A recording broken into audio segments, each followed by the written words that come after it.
Қайырлы күн, құрметті оқырмандар. Біздің Рамадан Рахматулла Instagram парақшасында қойылған стористегі сұрақтарымызға толық жауап беру айдары екінші часть кеттік. Өткен видеоны көрмегендер болса, бірінші частьті көріп алыңыздар. Біраз тақырыптар, сұрақтарға жауап берілді.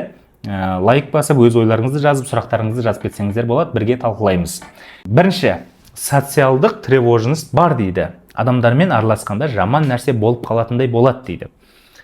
Көбінесе бұл қарым-қатынастағы негативті опыттардан қалып қояды.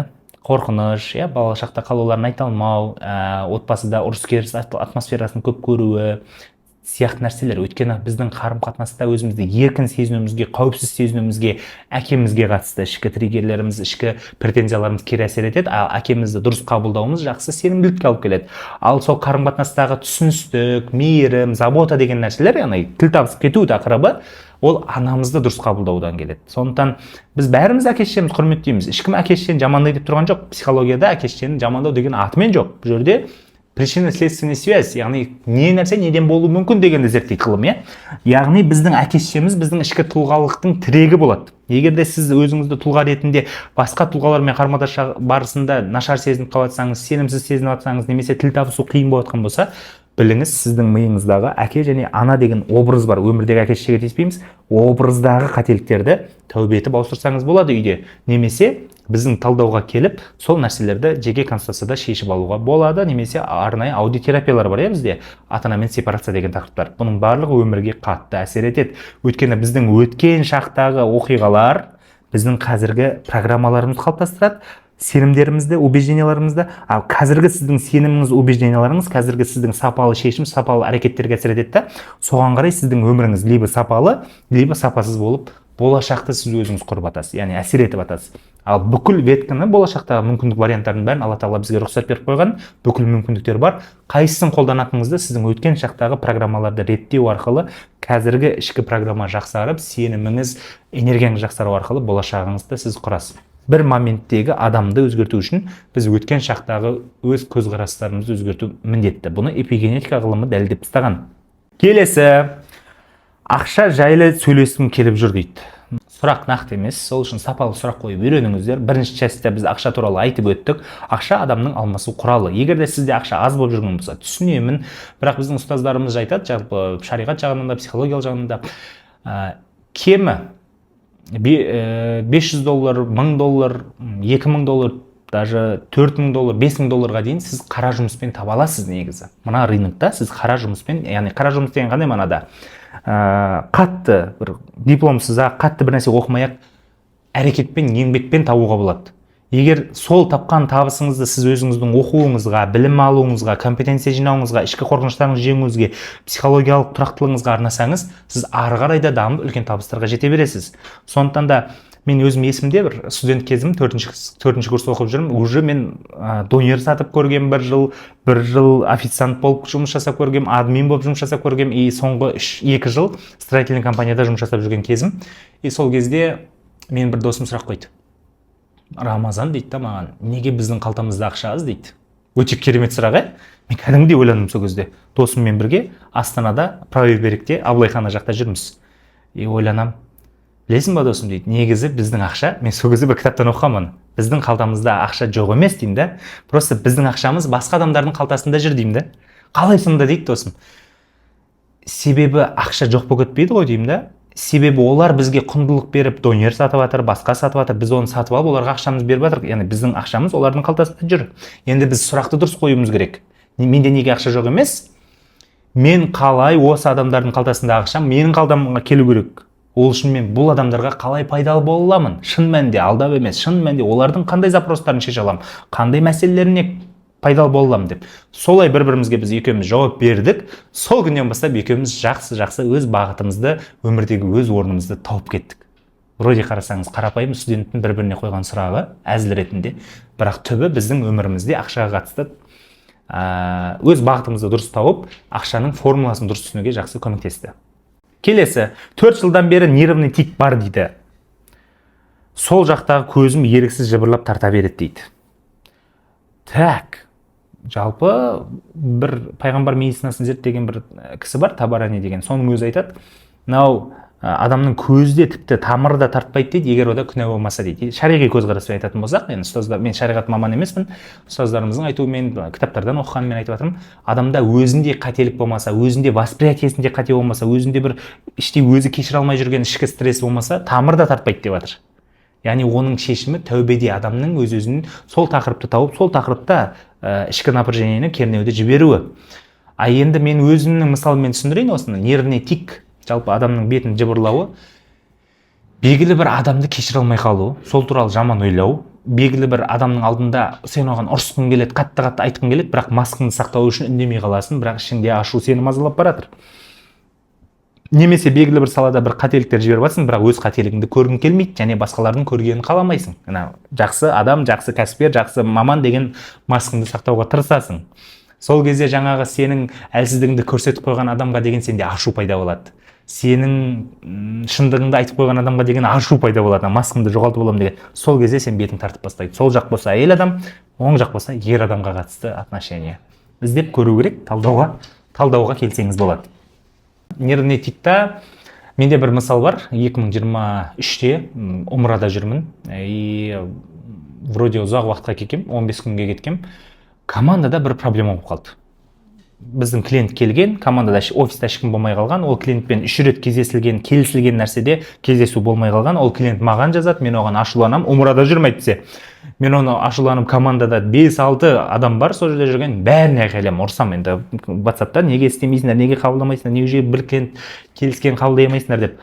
И бір кезде көзін тартып бастайды, тырс көзін. Бізде ол кезде операционный директор әйел кісі еді. Мен соған қатты ашуланып тұрмын ғой.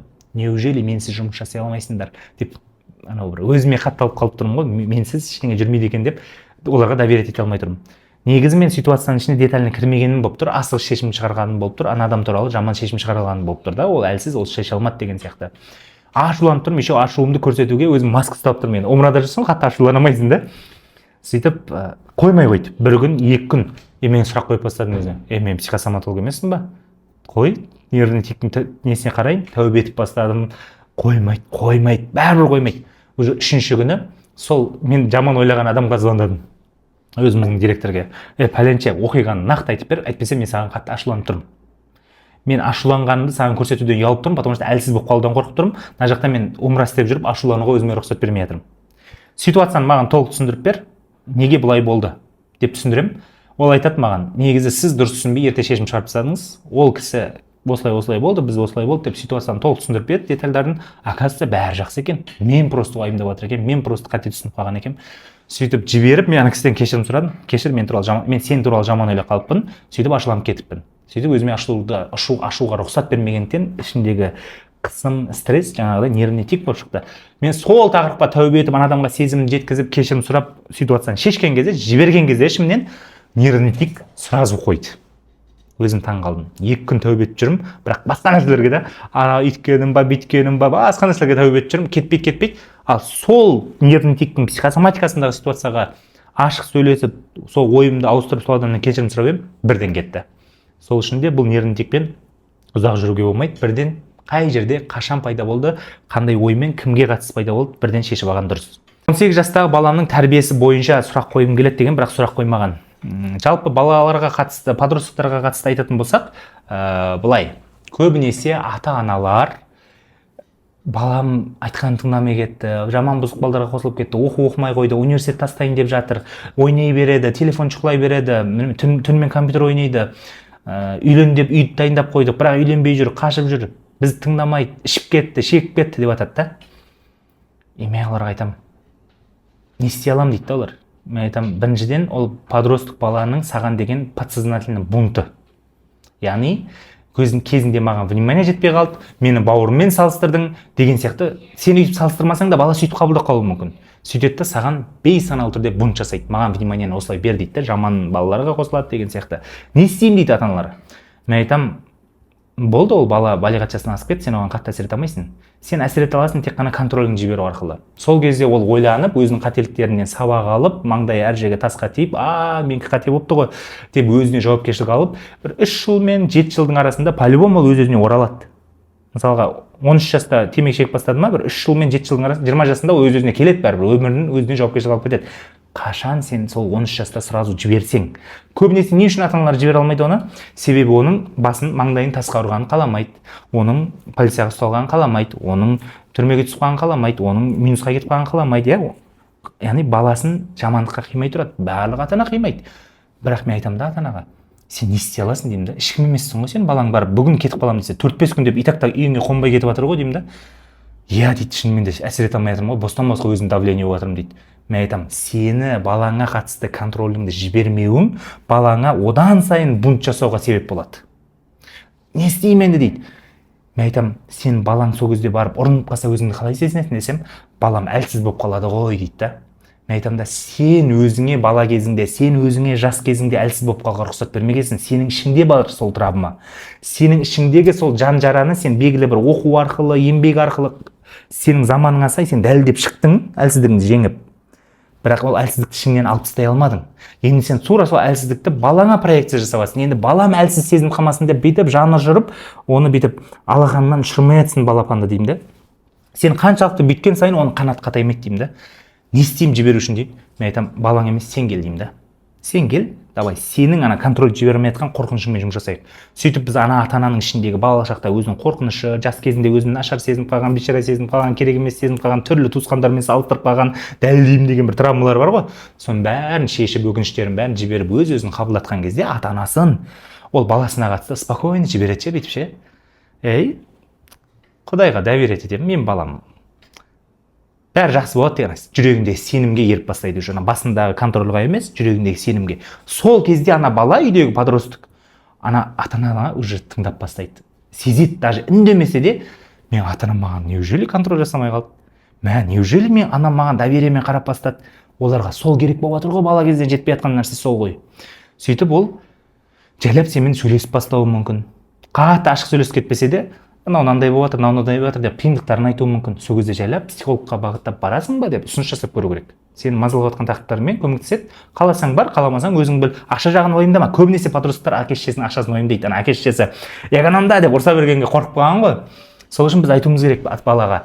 Балам, именно психологтан аяма. Мен ана пәленшеге ақша төлеп қойғам, ол маған 3 сеансқа қарыз деп өтірік құлақтан тебе сал. 3 сеансқа қарыз, давай соны сен өтіп тасташы деп. Сөйтсеңіз, ана бала кішкене кінәлі сезім азаяды да, ақша жаратуға қатысты. Жарайды, барып көрейін дейді. Бізде уже талай кейсте сондай болды. Сөйтіп ата-анасының рұқсатымен келіп консультация алады.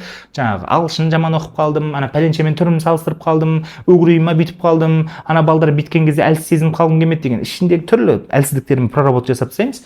Бала жайлап уже фокусы өзінің өміріне, сабақ оқуға, уақытылы өмір сүруге, жақсы советтерді тыңдауға мүмкіндіктері ашылады. Осылай өмір өзгереді. Әрине бұны бірінші ата-ананың ішінде жаңа контрольді алып тастағаннан кейін бәрі мүмкін болады. Ата-ананың ішінде контроль кетпесе, біз балаға көмектескеннен пайда жоқ. Осыны жақсылап түсініп алсақ екен. Егер де сұрақты толық түсінбей қалған болсаңыздар, дәл осы тақырыппен ата-ана консультацияға келіп, өзіне қатысты кемі 3-4 сеанс, балаға қатысты 3-4 сеанс атса болады. Егер сіз жоқ сен айтып жатқаның өтірік, мен тыңдамаймын десеңіз, соғұрлым сіз бала кезде сол баланың тәрбиесіне қатысты білім алмадыңыз ғой, кітап оқыған жоқсыз, қалай махаббат бөлу керек. Қазір әлемдік ғалымдар дәлелдеп тастады. Бала 3 айға дейін ананың құшағында болмаса, ол тревожный болады дейді, өскесін дейді. А бізде қалай? Сразу қолға үйретпе, таста дей ма? А негізі ғылымда қандай? 3 айға дейін баланың қолда болуы қалыпты анасының. Тағы не? 1 жасқа дейін бізде ақша жетпей жатыр дейді да, жұмысқа шығып кетеді. Баланы әжесіне тастап, басқаға тастап деген сияқты. Ал балаға 1 жасқа дейін ата-анамен 3 сағаттан артық ажырауға болмайды. Анасымен әсіресе, анасымен 3 сағаттан артық ажырауға болмайды. Ол балада қауіпсіздік сезімі қалыптаспай қалады. Тревожный болып өседі. Еще телефон қаратуды айтпай қойын, е? Телефон қаратуды айтпай қойын. Телефонмен успокоить етеді ғой, бізде бір жерге барса, баласын сөйтіп телефонға успокоить етеді. Ол вообще бөлек проблема.